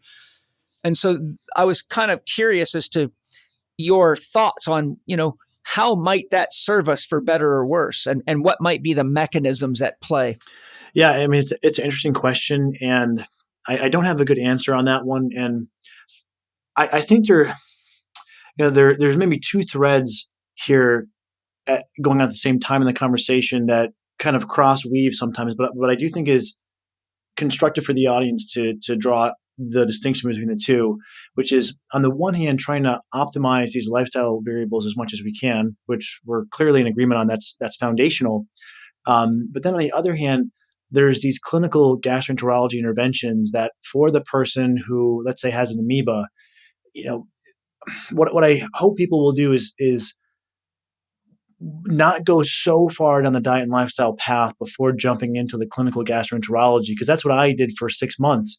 I went deeper and deeper and deeper, and I went from praying before I ate for 2 minutes to praying for 10 minutes to then eating outside to then burning sage and playing an Indian flute before I went to bed, thinking something has got to help me sleep, and nothing did. So I want to make sure that for the person who's suffering, we may want to jump to the other thread for a little while and have them really try to work with these clinical interventions and then come back to continuing to pursue those lifestyle things. Because like for a while there, I feel like I was going crazy. I was like, I'm doing everything and I still can't sleep. So yeah, I just want to, I guess, drop that organizational note so people know kind of how to prioritize. Because that's one of the things that disheartens me is when someone keeps trying more and more and more in one realm, and we're able to get them over the hump in a few months because, okay, it's like now we're going to go into the things that can really dislodge these major imbalances in the gut. Now you have your energy back. Now you have your mental clarity back, and you can go further into optimizing, all these kind of lifestyle-based interventions. Yes, and as you're saying that, what I believe is also critical to that element or that issue is that a lot of practitioners that are seeing people just like you when you were having that problem don't actually have enough experience with enough patients to know what is a normal response time when you put someone on an organic diet and they've got achy joints or skin conditions or low energy or low sex drive or any number of factors. What is a normal response time for the average person to expect those things to clear up versus when to say, okay, we've got something deeper here. And the other thing, having taught thousands and thousands of students, and I'm a rare guy in that I've taught in medical schools, chiropractic schools, osteopathic schools, physical therapy schools, naturopathic schools, massage therapy schools, strength and conditioning, personal training. And so I've been inside all these different sort of ways of relating. And what I find consistently is most doctors and therapists are not at all any healthier than their clients.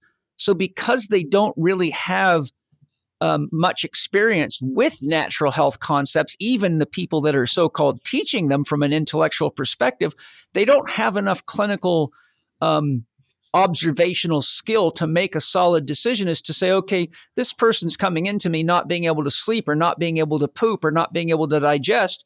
What is a normal window before I should say something's wrong here? We need to go deeper. We need to get clinical testing. So I think that's one of the real challenges we face in that regard. No, I agree with you completely, because you need to know when when you've exhausted the current intervention that you're undergoing. And what I found to be helpful in terms of a barometer is if something's working, in my opinion, and I think I'm pretty good at monitoring my patients and getting a rate on this, and then also just reflecting on my own personal experience. If something's working for an individual, they should have at least an initial ability to observe benefit between the first and the third week. I'm not saying that's 100%, but that seems to be the majority of people. And it's not to say they will see all of their benefit, but they should at least be able to say, okay, I am sleeping a little bit better. My joints are a little bit less inflamed. And then what I find helpful next is to continue with that until the individual plateaus. And it's really using the plateau evaluation piece that helps you know, okay, well, if I'm improving and still improving, then we want to ride that wave. And so their improvements post-diet or during the dietary phase may accrue over 4 months. And if they're improving all along the way, I will take that. I've learned not to be greedy, because if we do too much, we run the risk of crashing and burning. So, I'd like to think of myself as a seasoned clinician, and I've learned not to be greedy with how quickly we get someone well on the one hand, but on the other, also realizing that if someone plateaus or they're barely even sure if they're noticing any improvement, if they give you I might be sleeping better, that usually means that they're not, because if they're seeing you, they're already placeboed into thinking they're going to be improving. So if they go, that usually means nothing's happening at all. Yes, I agree. I think those are important points. One, I didn't mean to cut you off. Was there something more? You got more to share on that? Well, then, we would apply that same thing all along. Let's say someone brings in probiotics as I think after diet. And, if you want some point, I think there's a couple of dietary maneuvers people should be aware of to try to get through the dietary phase. But there's essentially, for your audience, I guess we can go really deep, but there's essentially 4 to 6 diets someone can try at a 2 to 3 week clip. And at that 2 to 3 week evaluation period, they're either improving, and if they're improving, they're going to maintain until they plateau and then reevaluate. Or if they're not improving, they move to the next diet. And then you can get through the dietary period in just 1 to 2 months. And then from there, and not to go too long-winded here, but I think a really well-constructed probiotic protocol can be another vastly helpful intervention that is really overlooked. And we can apply that same time interval where by the second or third week, you should be noticing an improvement. And then if you're improving, then reevaluate. I just want to put that out there, because I find sometimes people, they stay too long in one phase. And if they can just have a map of, okay, here are the steps, and I'm going to go through these boom, boom, boom, boom, boom, and reevaluate. And if it's not working, I'm going to move to the next thing. They can get through a robust clinical algorithm like I write about in Healthy Gut, Healthy You in only a few months. But it's important that you have a certain cadence so that you know when you need to move to the next step. Yeah, I agree. And one of the other problems that is very real is that when you switch typical people to things like organic food or a healthier diet, be it specific or general, other words, a specific diet might be metabolic typing, and a general might be just switch to organic food. And this has been well documented for a long time. You can read about this in the book, The Living Soil, the Hawley experiment by Lady Eve Balfour that was published in 1942. But there's a very consistent Hexheimer reaction where people actually get symptoms that make them think they're getting worse, but it's actually the body cleaning itself out and detoxifying. And that's another area where a lot of people without good clinical guidance get very confused and then give up on what could be actually a healing diet, not realizing it's doing what it's supposed to be doing. And that takes somebody with clinical experience to help them figure that out. I want to push back a little bit on that concept, Paul, because I have not really seen much in the way of Herxheimer's from diet. In fact, I even find it to be fairly rare with even really strong antimicrobials. I don't argue that it doesn't exist at all, but what I think happens more often is when people go from their prior baseline diet to whatever healthy diet change, they when they have these negative reactions, they're inadvertently eating more of something that doesn't work for them. And the person who goes on the paleo diet and sees their IBS, irritable bowel syndrome, get worse is a shining example of someone who's not having a Herxheimer in most cases, but someone who may be eating too high of a FODMAP diet. And that one small tweak, we can stay in the paleo framework, but have them now focus on lower FODMAP foods, and all of the Herxheimer's reactions go away. Now, I think the Herxheimer maybe applies for people who have really bad blood sugar regulation issues, and maybe they went from being a bit insulin resistant to then eating low carb, but it's probably, again, not Herxheimer's, at least in my experience, but they may have just swung from a really high refined grain diet to really low carb paleo with vegetables, meat, fish, nuts, and seeds. And they never kind of gave their body that transitional period to adjust. Yeah, what I've seen quite a lot of it myself, and I'll explain to you how I've seen it. And I've, as you know, put thousands and thousands of people off of junk onto good food. The most common, what I would classify as a Herxheimer reaction, is quite often people end up with loose stools, and they have all of a sudden they might develop a stronger body odor and start sweating a lot. And they often will get pimples that they hadn't previously had before, all of which are detoxification symptoms. And once you start putting the nutrition in there to turn on, cytochrome P448, P450, or things that have been debilitated in the body due to lack of adequate nutrition, it's what I've observed is in some people, the body starts cleaning itself out fast. And for example, I've had people whose sweat smelled like gasoline or smelled like various petrochemicals. And so that's what I mean. And a person like that can come back to me and say, I feel terrible. Look what's happening to me. My skin, I got diarrhea. And that's when I start asking questions and looking more carefully.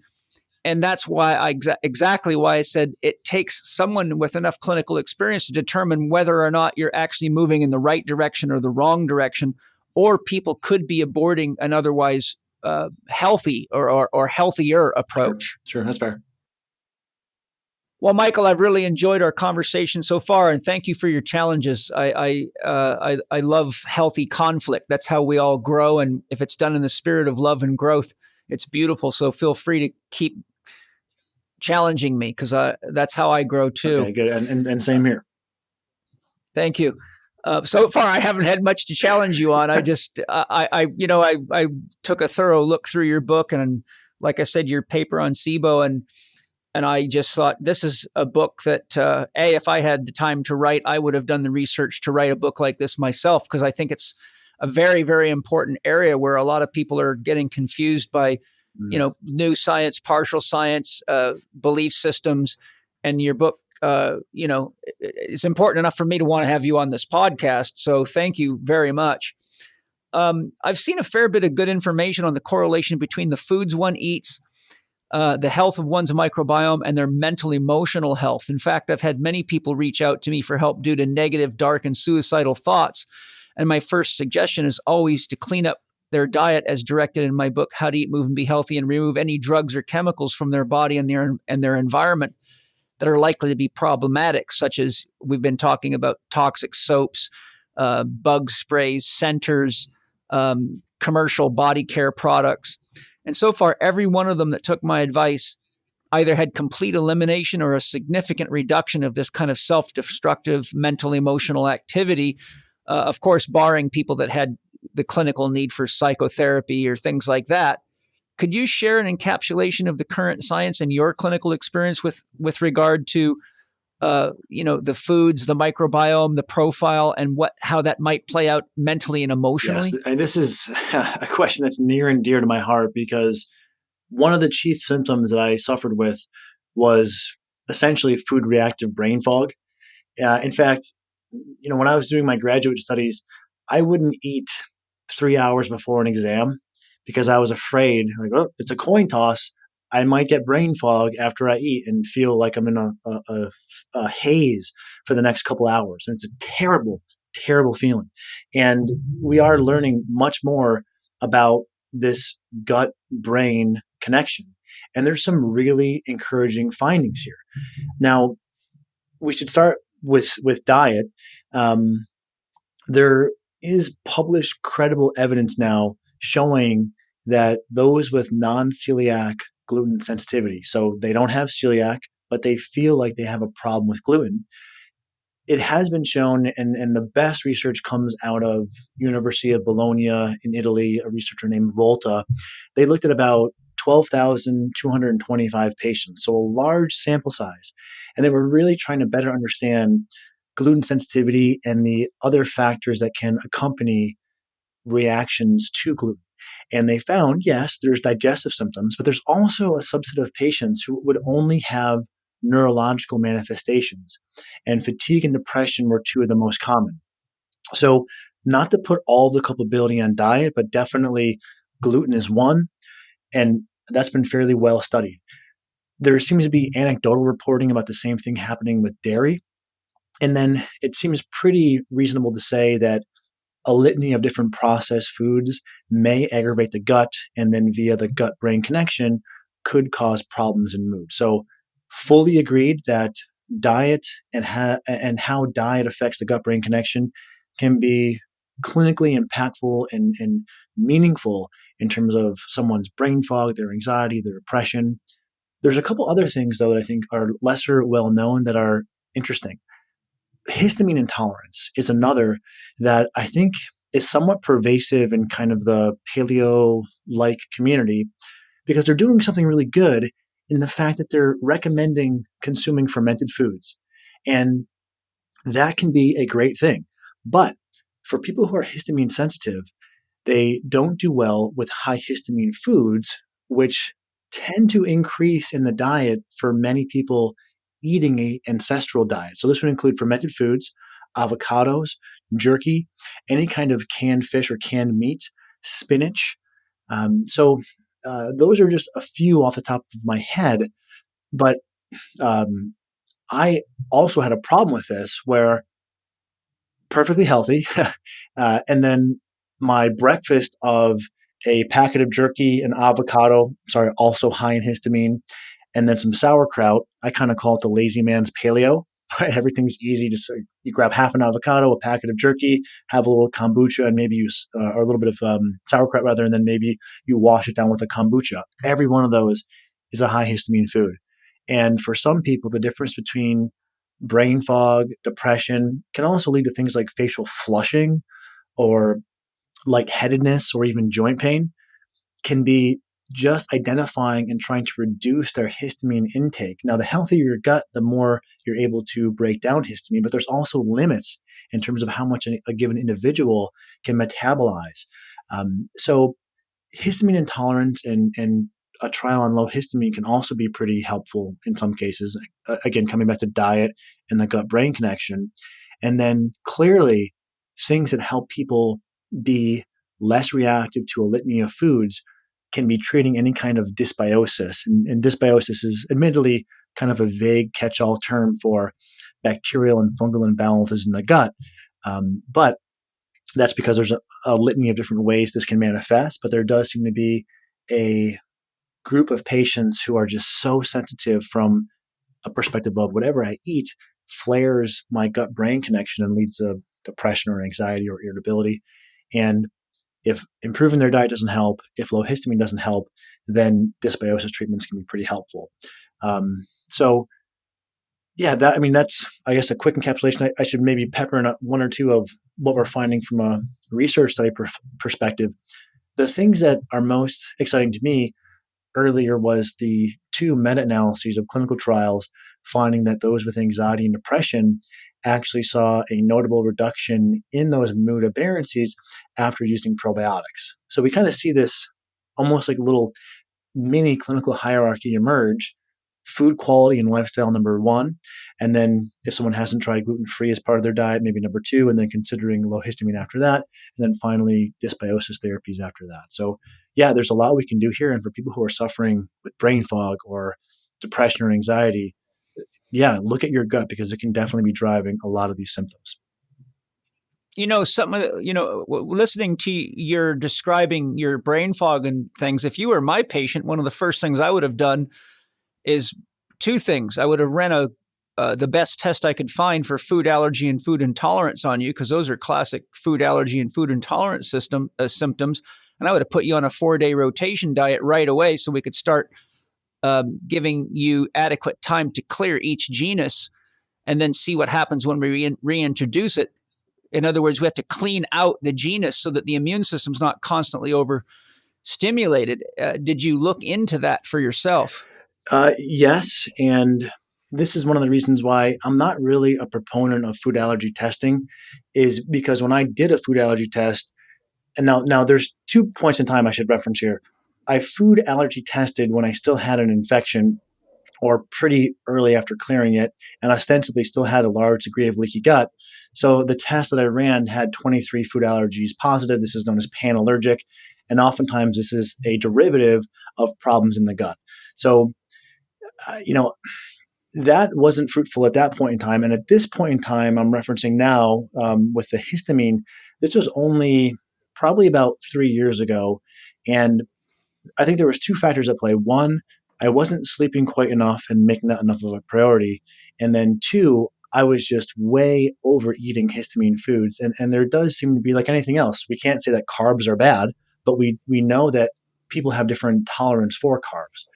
But coming back to the intolerant, the allergy piece, one of the things that I've been seeing is I've been looking at studies that evaluate food allergy profiles and then look at what flags positive and helps to use those to guide the diet for people. They end up at usually a paleo type framework or an autoimmune paleo type framework. It's not to say they're perfect, but I think we know enough now about diet that we've identified the kind of common allergens, and I'd rather just have someone do an elimination and a reintroduction, especially when we kind of superimpose along with that. If we're going to administer any kind of therapy that will improve the health of their gut, a food allergy test positive may go negative as their gut improves. But I also agree with you strongly that a rotation diet can be a very helpful way for someone to pick out what foods are reacting to, because if you're reacting to a given food and you're having it every day, you never have a chance to get that biofeedback of I felt better, I felt worse, what food seems to correlate. Yeah. I switched to using a rotation diet, a long, long time ago. That's why I put it in How to Eat, Move, and Be Healthy. One of the problems, and it's getting better, but what I did back in the early days, this is around the year 2000, from 99 to 2000, where I started exploring blood testing for food allergies and food intolerances, is with multiple companies. I did a double blood draw on myself and sent one set of vials in under a fake name and just put me as the clinician. And there was no parallel between them whatsoever. Yes. And I kept researching, okay, what lab is best? And I went to labs in Florida and all over the place. And I found almost no correlation with my own blood. So I realized then I had to rely more on a rotation diet protocol, because the logic and rationale for that is very well established. And having used it not only on myself effectively, but countless people. The challenge, of course, being is that most people are too lazy. And so they make a ton of excuses. Oh, I have to change the way I shop. And I just hear all the whining. I'm like, you're telling me you don't want to spend a few minutes to actually do something that's going to potentially educate you about yourself, help you heal. But look how much time and energy and money you spent running from doctor to doctor, therapist to therapist for potentially years on end. So one of the challenges, as you know, I'm sure, as a doctor or in me as a therapist, is getting people to engage and do the things that they need to do to use safer, more natural approaches that may not give you an immediate result. Where with blood tests, I found many people that wouldn't do the 4-day rotation diet, but if I gave them a blood test and it said, remove these foods, you're having a high white cell reaction to them, they would do it right away because it just fits their model of thinking. So I found that I actually had to start choosing my approach based on the psychological profile of the patient. Yeah, and this is a great topic to kind of pick into, because I see the merit if you're trying to motivate someone who compliance is an issue in a blood test. But I also think there are some aspects to that are not conducive to long-term success. And I do write about this in Healthy Gut, Healthy You, which is fear, tends to be a short-term motivator. And so if we use the lab results to get someone to take this seriously, I see that as more of a short-term, extrinsic, fear-based motivator, which, again, if it gets you over the hump, then I think it's a win. But I'm also concerned about that person will eventually test the waters, and if they notice no symptomatic repercussion for the food that they're eating, then they're probably going to drift back into noncompliance. So my preference, not saying it's the only way, but my preference is usually to say something along the lines of, we can run an allergy test, but it's going to be about $800. And I think we can figure out everything between now and the time the test results would come in. I think we can figure that out with just a 3-week dietary trial. Now, when you pitch it like that, you tend to get people's compliance. But I think the way you pitch it is really important. Again, not saying there's one right way to do this, but if I can save a patient money and really confront, like, hey, this is going to be expensive. So yeah, I get you're not compliant, but what if we throw the financial incentive into the mix and you can save $800? Then some people will go, oh, okay, well, yeah, maybe we give this a quick trial for 3 weeks. And I also use a short time interval. I don't say forever. Most people can wrap their head around something for a few weeks. So yeah, just a few notes on compliance there. But yeah, I think there's multiple ways you can definitely approach this. Yeah, personally, I don't pitch it with fear. I pitch it with freedom. I say, well, look at all the challenges you're having. It's stopping you from enjoying this or enjoying the way you look in the mirror or your swollen body. What are you willing to do to create more freedom for yourself? And if some people are so left-brained that they have to see a lab test, well, I say, well, let's start by removing things. And I tell them right up front, look, these tests are not that reliable, but they can provide some useful information. And if that's what you want to see that will inspire you to participate, then let's do it. And what came to my mind as we were talking is, have you ever seen or read the book Clinical Ecology by Lawrence Dickey, MD? I don't believe that I have, no.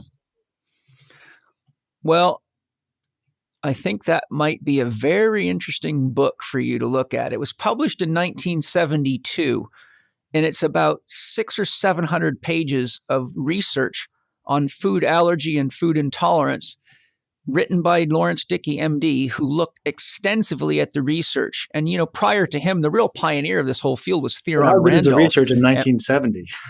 Food allergy testing. Oh, believe me, when you start digging into this thing, you'll see there is a truckload not to cut you off, but here's my quarrel with this, because we know that people have FODMAP intolerance, and that's fairly rampant. So you miss that in a food allergy test. We know that people have histamine intolerance problems. You miss that in a food allergy test. And we know that the results of a food allergy test are oftentimes attenuated once you fix someone's gut. So, I'm open to it. I think the way that you're using it, especially when you're using it in an empowering light, is totally justifiable. But I think there's a more efficient way we can come at personalizing someone's diet. Well, myself, there's one, I think you're missing the point of why I'm sharing this with you, which I'll give it to you. Two, I'm very hip to the whole leaky gut syndrome. And I tell people food intolerances are a symptom typically of leaky gut syndrome unless you have a genetic allergy. And one of the things I tell them, look, you need to really take the healing of your gut seriously, because you can end up with so many food intolerances. You can be reacting to almost anything you can buy in a store. And I've had people come to me that were so bad, the only way I could get them healthy was to get them to go to Chinese markets, Hindu markets, Middle Eastern markets, find foods like sea urchin or eel or fish or game animals that they haven't eaten before, and then have them follow the 4-day rotation plan. And then, of course, they started to heal. And of course, I'm working on funguses and parasites and gut repair and things like that. But the point that I'm making in that regard is that if people don't be proactive and they keep eating stuff and they don't get the right help and the right assistance and the right tests like you're talking about, then they can just eat themselves into a corner where there's just there's nothing you can eat. And then their lives get very miserable. The reason I was bringing up that Lawrence Dickey book, because it shows that all the way back in 72, there was at least amongst Lawrence Dickey, MD, there was a real indication that the foods people were eating were causing a tremendous number of serious medical problems. And he shows in that book that a grand majority of things that people come to hospital for could be reactions to food. Now, whether it be leaky gut or any of these things from the microbiome, he may have not have had access to that information because it wasn't invented yet. But he was smart enough to see that there was this very strong connection between people's diets and the health conditions that they had. Yeah, you're right. Sorry. And the punchline is, guess what happened when he published the book? Did he get run out of town? The American Medical Association tried to take his license away, and they tried to create a legal injunction to stop the book from being published. Yeah, it's we've made a lot of mistakes in medicine. It's that dogmatism that really just seems to be a human constant, unfortunately. Yeah, I think for you, though, it might be a very interesting historical review of how much Lawrence Dickey was able to dig up in 72. And it is pretty profound. It took me about 6 months to read that book. I read every page of it. I carried it all over the world in airplanes. And it really made me a lot more aware of how important food was to people's health. And that was also something that had a huge influence on me realizing how critical rotation dieting was, especially for unhealthy people. Yeah, and I think that's one of the best things I got out of your book when I read it was the concept of a rotation. And I fully agree that the importance of food cannot be overstated. And yeah, sorry, I don't mean to push back overly aggressively on that point. I've just seen so many patients who have spent a tremendous amount of money on food allergy testing to get nowhere with it. I might be a bit hypervigilant about advocating against that. So apologize if I'm coming in a little hot. No, it's fine. And I always tell people right up front, look, I've run double blood draws on these things. They're not that accurate. But if you would like to see a test, if that would motivate you, and I've had many people say, I would like to see the test. And most of the people that hire me don't really give a damn if it's, $150 or $300 because they're usually at a point where they're willing to do anything because they're so uncomfortable. Any improvement would be better than what they're dealing with. And so they go for it. But, like I told you, I stopped doing functional medicine testing. I still use it, but I refer people either to someone like Dr. Kalish or Reed Davis or Dr. Oliver, because they're experts at staying on top of the testing, what's current, what works, how reliable it is, and how to interpret the results. And then I just interface with them, and together we come up with a plan that sort of includes my natural holistic approach. Much of my work is really behavior change because I found that to be the thing that you got to address to get people to comply to anything, no matter how good it is or how scientifically valid it is. One of the elements, though, that we didn't touch on when I was talking about the correlation between foods and the microbiome and emotions is, what's your view on there's a fair bit of discussion of, and I have my own personal experiences of this, but when we're eating, only 4 to 6% of the food eaten worldwide is organic. So roughly 94% of all the food eaten in the world comes from commercial farms that are heavily using herbicides, rodenticides, fungicides, pesticides. Then we have something like 100 and something thousand chemicals now being added to food, many of which cause, if you look in a food additives dictionary, which I have multiple of in my library, and I spent hours and hours and hours doing this, going page by page, looking at the symptoms, and I concluded about 35 to 40% of all food additives listed in a food additives dictionary listed gastrointestinal inflammation as a side effect. So when we're looking at the chemicals from farming, the chemicals from food manufacturing, food additives, preservatives, colorings, emulsifiers, stabilizers, etc., that can be very, very damaging to the microbiome. And then there's the energetic effects of inhumane slaughtering of animals, high adrenaline levels, high fear levels. And when you think about what energy medicine has taught us, it doesn't seem to me to be very hard at all to take the science of energy medicine and say, wait a minute, if an animal dies in inhumane conditions, completely freaked out, and its body's flooded with hormones and chemicals that are fear-based, people eating that are very likely to pick up that energy and react to it.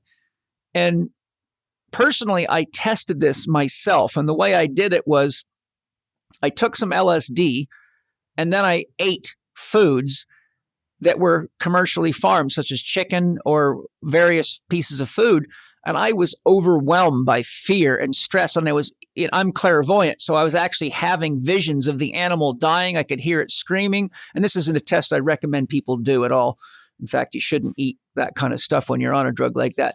But that's how I do research myself. So I'm curious with those concepts. Then you look at Roundup and you look at all these genetically modified plants producing pesticides in the plants, and then people eat the damn things. Roundup attacks the chitinate pathway, which, if I remember right, shuts down the metabolism of the microorganisms, the bacteria in the gut, and kills them. So I'm curious, what's your thoughts on that and its effects, and how that might be affecting the mental emotional profile of people? Boy, there's a lot there to unpack. I would say I certainly am in agreement that opting for higher food quality, including organic and obviously as minimally processed, hopefully not processed at all, is what we want to be striving for.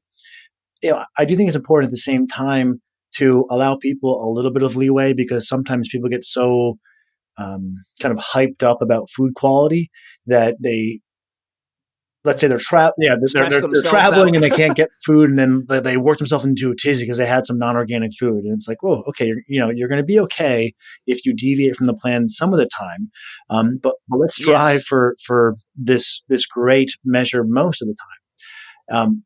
That's why I teach the 80-20 rule. So important, especially I think in the population that I see. People are so compliant, but you can be compliant to a fault, I think, where if you all you're thinking about is what can I do to be healthier? What can I do to be healthier? Sometimes you forget about friends and love and family and music and other pursuits besides your health. And then for some of these people, they do so well when I tell them, why don't you open up your diet a little bit and just relax a little bit about your diet? And some patients don't like hearing that. I've had a couple get combative because people wait a decent amount of time to be seen at my clinic. And then I think it makes them think there's going to be some really intense cerebral clinical sleeve rolling that's going to happen in every case. But for some people, they're just so afraid of eating off plan that they're literally creating their illness because of that fear. There's definitely a balance, but yes, clearly we should be aiming for the best food quality that we can. And the journals, various journals have published things along the lines of emulsifiers and transcontaminase and other additives may, as one example, be responsible for the increase of inflammatory bowel disease in Western countries. We have to be careful because obviously inflammatory bowel disease is multifactorial and we can't blame it all on the food. There's also the environment and stress and sleep and everything else. But that's one of an assortment of factors that likely isn't helping. I think artificial sweeteners is an interesting one. And I go into a lot of detail about this in the book, where we can't make an airtight scientific case showing that artificial sweeteners are detrimental. And when I say artificial sweeteners, I'm not including stevia in that, just to clarify. But there are some data points that I think the most tenable conclusion we can draw there is artificial sweeteners are neutral to detrimental, meaning at best, they show no benefit for weight loss, and at worst, they may actually make you fatter. And there's two data points here that I think are the most interesting. There's the San Antonio longitudinal study on aging, rather, and they found that the people who consumed more artificial sweeteners as compared to the control group, which were drinking regular sugar-sweetened sodas, the group drinking more artificial sodas actually had a larger waist diameter after 2 years. So pretty direct evidence there. And the important thing they did in this study is they randomly assigned subjects, because it could be incorrect to look at people who are already self-electing to drink artificially sweetened sodas into one group and people not drinking those into another, because it could be that the overweight people are gravitating toward the Splenda soda, and so you have a biased sample. They randomly allocated people into both of these groups to remove that bias, and they found and actually a direct correlation between the amount of artificially sweetened sodas one drank, the larger their waist circumference. And it was either in this study or a spinoff from this study, but essentially in the subjects who gained weight from artificial sodas, because not everyone will, but there does seem to be this general trend, they took the microbiota from people who gained weight post-consumption of artificial sweeteners, and they transplanted those into mice, and they found that the mice then gained weight, leading the researchers to say that there must be two groups: artificial sweetener responders, those who respond by gaining weight, and non-responders, those who don't gain weight. And there seems to be something that changes in the microbiota that dictates that weight gain. So that I found to be fascinating, that it could be your gut bacteria change in such a way that makes you gain weight from these sweeteners. And we can even take those bacteria and then put them into rats, and then those rats gain weight. So I would say for artificial sweeteners, again, don't freak out about it. If you're at the airport and you got to grab something here and there, fine. You're not going to do irrevocable damage from occasional use. But that's another thing that I would rather someone use some cane sugar or honey or a sweetener that's not artificial. And then with GMO, yeah, same thing. I didn't dig into that too deeply in the book. I've found it a little bit hard to find good data on that. But there is one observation that kind of counters what seems to be, logically true. And there's higher use of glyphosate in the US than there is in Europe, but there's a higher incidence of celiac disease in Europe than there is in the US. Now, again, that's a multifactorial issue, celiac, but it's one peculiarity in the data set that I just put out there just to make sure I'm trying to be as kind of objective as I can in citing both sides of the argument here.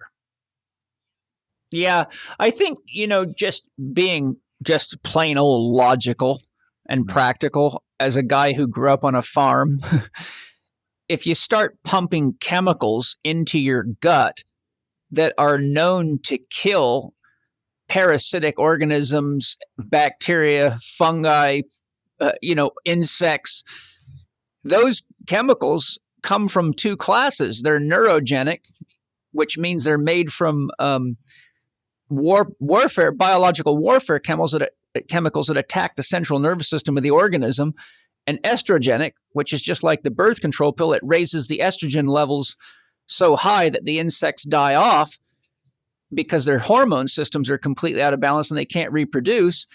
Well, eating that cannot be good for your microbiome or your body, and therefore is just logically going to have negative effects. And I'm trying to remember the guy's name. You might remember him. He's from Encinitas. He wrote a book on cleaning the intestines and probiotics. And in the book, he mentioned that the friendly bacteria, it might have even been Dr. Jensen. I've read so many books, I can't remember. But one of the things that I've seen a couple of times in the literature is that the good bacteria that we should have, and the ratios typically said 85 friendly to 15% unfriendly for a healthy gut. But the thing I've seen a few times in the research is that our good bacteria are actually much more sensitive to stress than bad bacteria like E. coli. So when we're under a lot of stress or we're eating bad diets and chemicals, the first ones to get wiped out are the good ones. But paradoxically, the only bacteria that can kill off the bad ones are the good ones. So if we knock our population of good ones down, they can't police the bad ones. And if we eat in ways that perpetuates the bad ones, such as, junk food, then we're definitely going to throw ourselves out of balance. Yep, agreed. And that's why these lifestyle foundations are so important, because we do know that the the individual is the garden from which the bacteria grow. So if you're sleeping the right amount, if you're exercising, if you're obtaining sun exposure, all these things are positive inputs into the soil from which your microbiota grows. And just like you said, these healthy inputs encourage healthy bacteria, and the unhealthy inputs discourage healthy bacteria. And I think that the problem that happens in some cases is people go right to, let's use antimicrobials or antibiotics, and they overlook kind of this building someone from the foundations up, or cultivating the healthy soil approach first. And that's why I think some people need to be retreated time and time again, is because they're putting the cart before the horse. Yes. No, I'm going to ask you two quick questions, and I want to just let you share whatever you want to share, because I know time's running out for you. One, I'll just loop back. When it comes to the issue of eating and being in airports and stuff, I tell people, look, stress is the number one cause of leaky gut syndrome.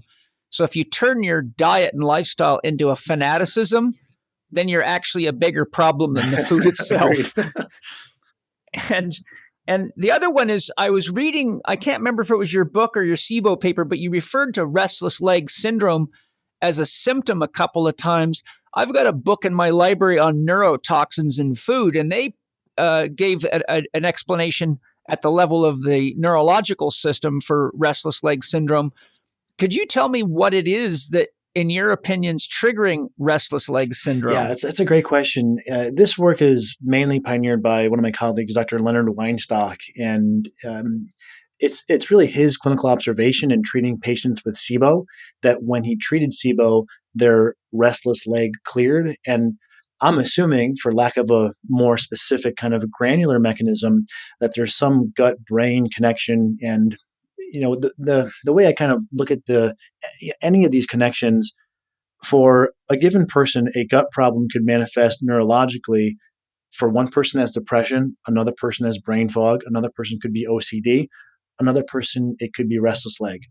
Now, perhaps as we get more definitive in understanding, we may learn that certain neurotransmitters are skewed or certain brain pathways are skewed, but I don't think we have that level of detail just yet. But there does seem to be something from the gut that's causing a change in the brain that then is causing the restless leg. And then more importantly, we have therapies, in this case for the treatment of SIBO, that will kind of unwind that entire pathway.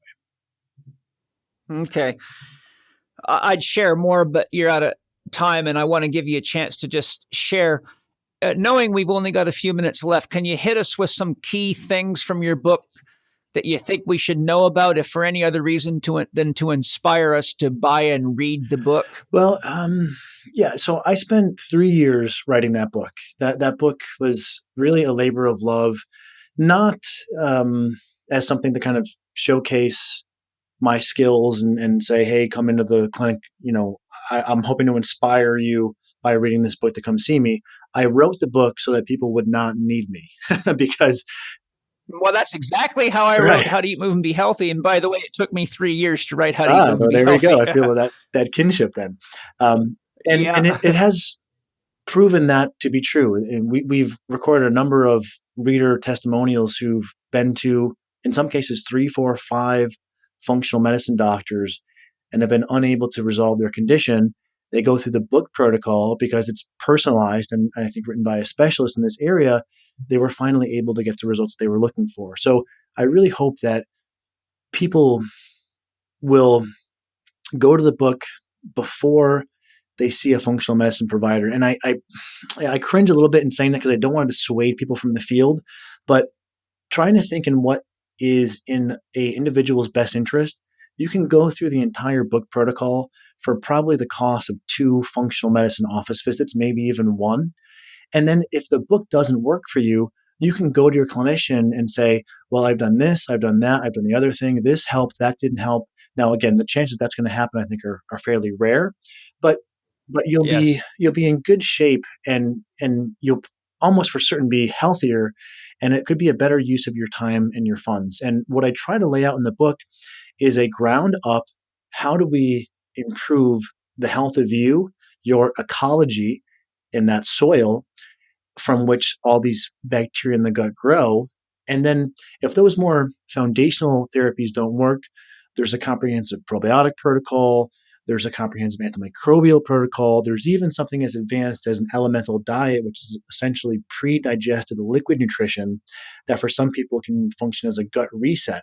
And then the plan for how do we get back to normal after doing that. So I really try to give people a comprehensive plan, also a responsible narrative. The piece on gluten, I really try not to scare anybody about gluten, but sharing what we know, what the optimum way of thinking about a particular dietary piece might be. And like Paul was just saying, not being a fanatic about it and making themselves stressed out about not being able to be perfect. So I guess an empowering narrative is the other piece. I would share those few things. There's a lot of tools out there. And if you have a map for how to use those tools, that can be the difference between success and failure. Because I think one of the things that trips people up, we all have access to probiotics, to antimicrobial herbs, to immunoglobulins online, but we don't know how to use them.